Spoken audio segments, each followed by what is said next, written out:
안녕하세요. 책먹선이에요. 오늘은 똥강아지 호야 책 읽어드릴게요. 안녕하세요, 써니군. 벌써 200회를 맞았어요. 구독자분 여러분 덕분에 200회를 맞아서 감사드립니다. 써니군, 감사합니다. 인사하세요. 호야는 똥강아지랍니다. 몸에는 노르스름한 털이 복슬거렸고 주둥이는 거무스름했어요. 게다가 오른쪽 귀는 쫑긋하니 서 있었는데 왼쪽 귀는 반쯤 접혀 있었지요. 영락없는 똥강아지였습니다. 하지만 커다랗고 둥근 눈은 치와와인 엄마를 쏙 빼닮았답니다. 겁도 많지만 호기심도 많은 커다란 눈을 가진 호야는 치와와 엄마가 낳은 똥강아지랍니다. 작년 늦은 가을, 치와와 엄마는 주인 아저씨 모르게 떠돌이개와 사랑에 빠졌답니다. 수확이 끝난 들판에 서서 황금빛 갈기를 바람에 휘날리고 있던 호야 아버지의 늠름하고 씩씩한 모습에 반한 호야 엄마는 작은 몸집에도 불구하고 호야 아버지의 아기를 가졌답니다. 하지만 겨울이 되자 호야 아버지는 다시 길을 떠났어요. 한 곳에 머물지 못하고 여기저기를 정처 없이 떠도는 것이 떠돌이개 호야 아버지의 운명이었으니까요. 그리고 얼마 후 치와와인 호야 엄마는 배가 아파져 오는 것을 느꼈습니다. 헛간 구석에서 몰래 밤을 지새우는 오랜 진통 끝에 호야 엄마는 예쁜 똥강아지 호야를 겨우 낳았답니다. 아침이 되어 집안에 있던 개가 없어진 것을 알고 찾으러 다니던 주인 아저씨는 헛간 지푸라기 더미 속에서 지쳐 쓰러져 있는 치와와 엄마와 주위에 떨고 있는 새끼를 발견했습니다. 주인 아저씨는 어미개와 작은 강아지를 서둘러 집 안으로 옮겨 따뜻하게 해주었지요. 하지만 작은 몸집의 치와와 엄마는 너무 큰 새끼를 낳느라 많이 힘들었는지 점점 쇠약해져 갔습니다. 그렇게 2달이 좀 지난 어느 날 밤, 치와와 엄마는 어린 강아지 호야만 남겨두고 조용히 숨을 거두었습니다. 아직도 얼어있는 땅을 파고 어미개를 묻고 난 주인 아저씨는 어린 강아지 호야가 괜스레 미워졌습니다. 호야가 예쁜 치와와가 아닌 똥강아지인 것도 싫었고요. 치와와가 낳기에는 덩치가 큰 똥강아지라 치와와 어미개를 죽게 한 것 같아서 더욱 호야가 미워졌답니다.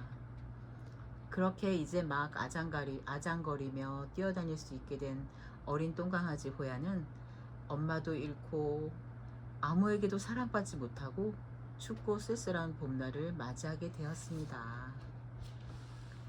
여러 날이 지나고 따뜻한 봄 햇살이 내리쬐는 어느 날이었습니다. 늘 구박받고 외로운 호야는 오늘도 마당 한 구석에 혼자 앉아 있었습니다. 호야는 가만히 앉아서 마당 안쪽 화단에 나비가 날아드는 모습을 구경했습니다. 고개를 갸우뚱거리며 호야가 냄새를 맡아보려고 코를 갖다 대자 나비는 날아가 버렸습니다. 그때 집안에서 나온 주인 아저씨는 호야가 꽃들을 망치는 줄 알고 크게 고함을 지르며 신발 한 짝을 호야에게 집어 던졌습니다.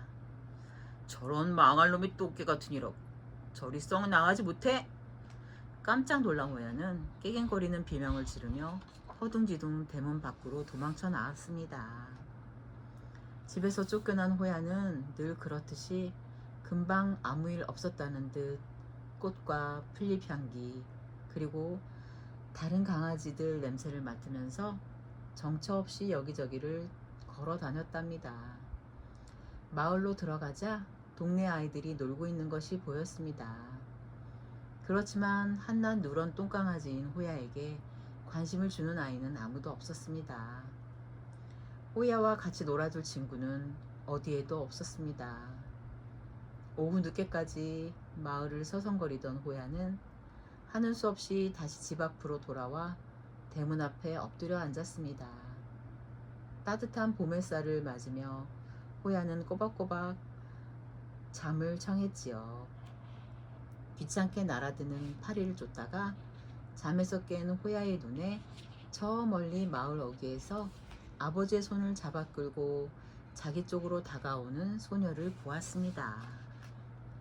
똥강아지 호야에게 다가온 소녀는 그 앞에 쪼그려 앉아 호야를 말끄러미 바라보았습니다. 그 소녀도 역시 혼자였답니다. 어려서부터 몸이 약해 집안에서만 자란 소녀는 친구가 별로 없었습니다.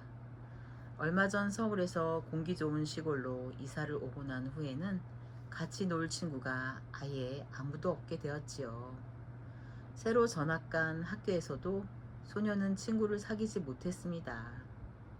수줍음이 많고 낯가림이 심해 선뜻 아이들에게 말을 걸지 못하는 소녀를 시골 아이들은 서울 깍쟁이라 자기들을 무시한다고 생각하고는 소녀를 따돌리면서 자기들끼리만 어울려 놀았어요. 그래서 학교에서도 소녀는 늘 혼자였답니다. 소녀의 아버지는 학교 갔다 온 후 마당에 혼자 앉아있는 소녀의 모습이 몹시도 안쓰러웠습니다. 시골에 이사를 온 것이 더욱 소녀를 외롭고 힘들게 만들 것 같아 걱정스럽기도 했지요.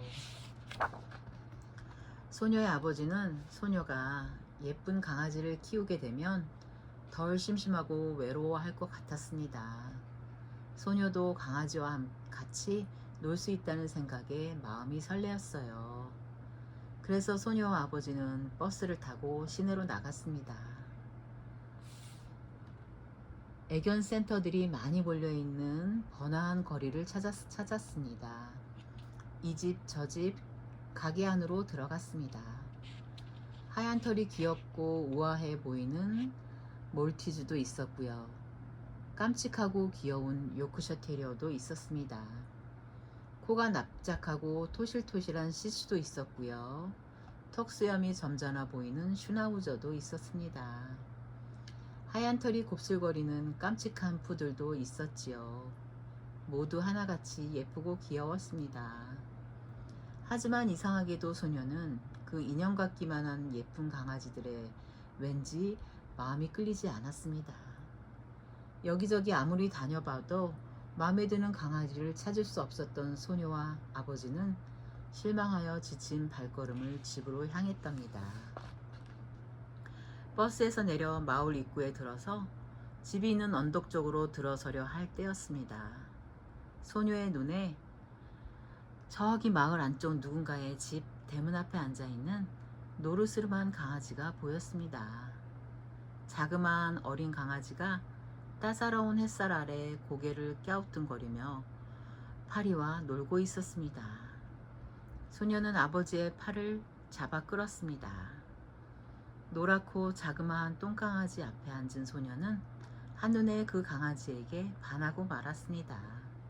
한쪽은 반쯤 접힌 귀에 거무스름한 주둥이를 가진 영락없는 똥강아지였지만 소녀는 자기를 쳐다보는 그 커다랗고 맑은 눈에 마음을 빼앗겼습니다. 작고 수줍음이 많은 똥강아지 호야도 겁이 나기도 했지만 자기에게 관심을 보이는 소녀에게 호기심이 생겼습니다. 호야는 그 소녀를 조심스럽게 쳐다보았습니다. 자기를 쳐다보는 소녀의 다정하고 맑은 눈빛에 용기를 얻은 호야는 조심스럽게 꼬리를 살짝 흔들었습니다. 그러자 소녀의 입가에 환하게 미소가 떠올랐습니다. 그렇게 호야와 소녀는 서로를 알아보았습니다.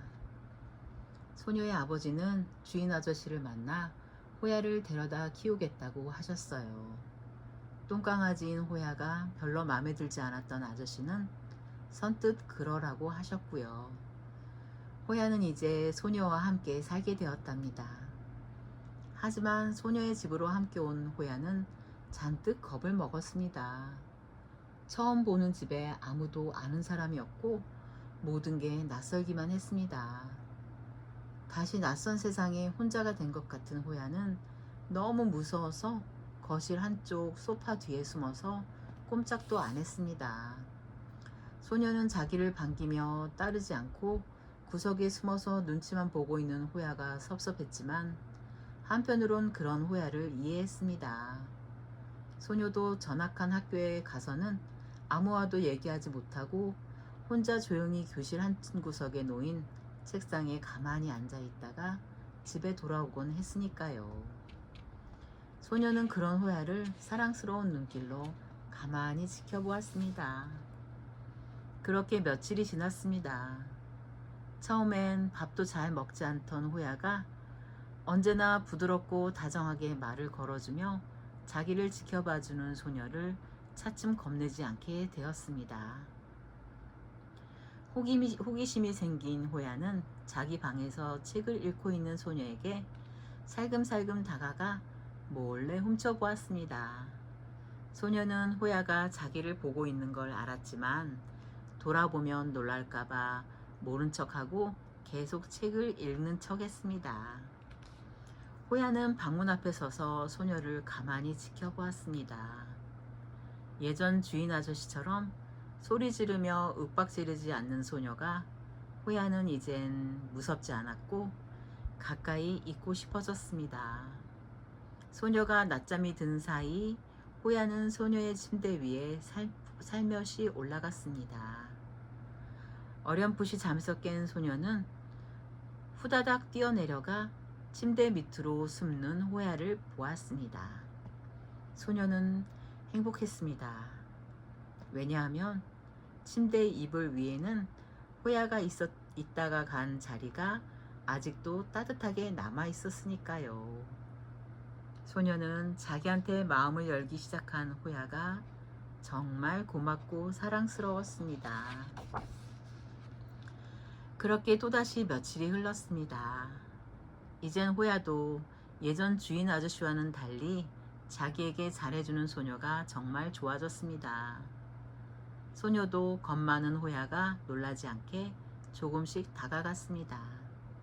처음엔 소녀의 손길에도 머리를 얻어맞는 줄 알고 움찔거리던 호야였지만 소녀가 매일매일 밥을 챙겨주고 다정하게 말을 걸어주며 다가가자 어느덧 머리를 쓰다듬고 고운 털을 가진 몸을 어루만져도 싫어하지 않게 되었습니다. 그리고 벚꽃 향기가 그윽하던 어느 날 오후 호야는 소녀의 품에 안겼습니다. 호야는 소녀의 따뜻한 품 안에서 가슴이 뿌듯해 오는 기분과 아주 편안한 안도감을 느꼈지요. 그렇게 둘은 세상에서 가장 서로를 의지하는 친구가 되었습니다.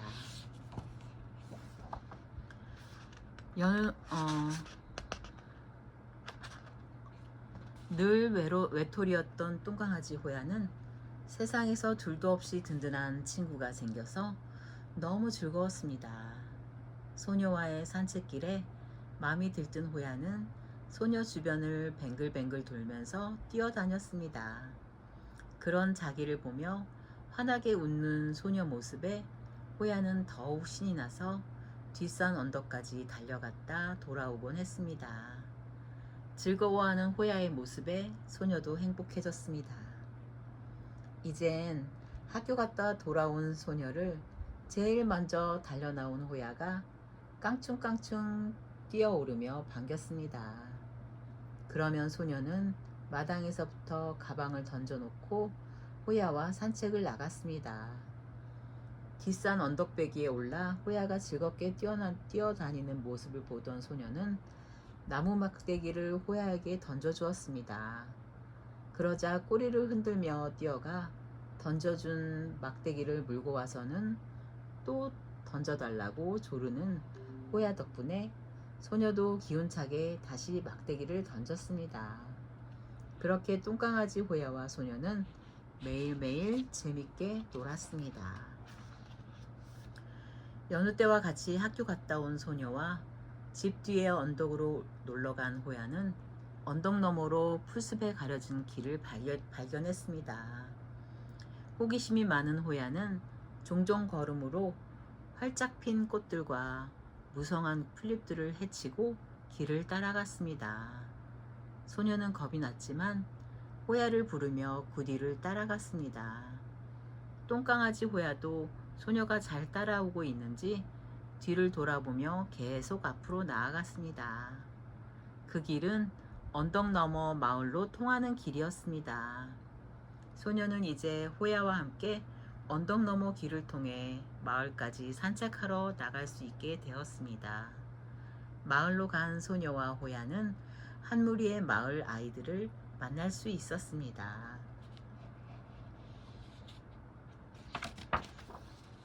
동네 아이들은 예쁜 소녀가 누런 똥강아지와 같이 있는 것을 신기해하면서 다가왔습니다. 우르르 몰려든 아이들의 깜짝 놀란 호야는 후다닥 소녀 뒤로 숨었지요. 그런 호야를 소녀는 얼른 가슴에 안아 올렸습니다. 그때 한 아이가 소녀에게 호야를 만져봐도 되냐고 조심스럽게 물었습니다. 소녀는 아이들의 관심이 어색하고 부끄러워 두 볼이 발글에 물들어오는 것을 느꼈습니다.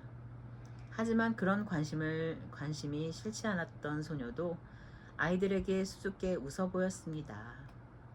호야도 소녀의 가슴에 안겨 동글동글 눈을 깜빡이며 아이들을 쳐다보았지요.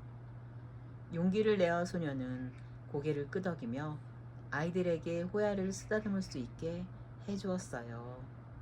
호야도 아이들의 다정하고 호기심 어린 손길에 살랑살랑 꼬리를 흔들어 인사했고요. 그렇게 소녀와 호야는 아이들과 친구가 되었답니다. 이제 소녀는 호야와 함께 매일매일 마을로 놀러갈 수 있었습니다. 거기서 소녀는 새로 사귄 친구들과 함께 호야의 재롱을 보면서 즐겁게 놀았습니다. 예전엔 조금만 걸어도 금방 피곤해졌던 소녀에게 아이들과 놀고 돌아오는 길이 더 이상 멀게 느껴지지 않았습니다. 소녀는 가슴 가득 사랑과 고마움이 가득 차올라 호야를 꼭 끌어안았습니다. 자길 이렇게 사랑해주는 세상에서 둘도 없는 친구인 소녀가 있어 호야도 정말 든든하고 행복했습니다. 소녀와 돌아오는 길, 호야의 가슴엔 향긋한 꽃향기가 뭉게뭉게 피어올랐습니다. 너무 예쁜 그림이 가득한 책입니다. 여러분도 한번 읽어보시면 좋을 것 같아요. 제가 이렇게 책 읽어드리면서 느끼는 건 뭐냐면 동화책은 사람의 마음을 참 따뜻하게 해주는 것 같아요. 어릴 때로 돌아가고 싶어하는 동심이 느껴지는 그런 책들을 많이 소개해 드릴게요. 감사합니다, 여러분. 사랑합니다. 써니근 인사 좀 해주세요. 사랑합니다, 여러분.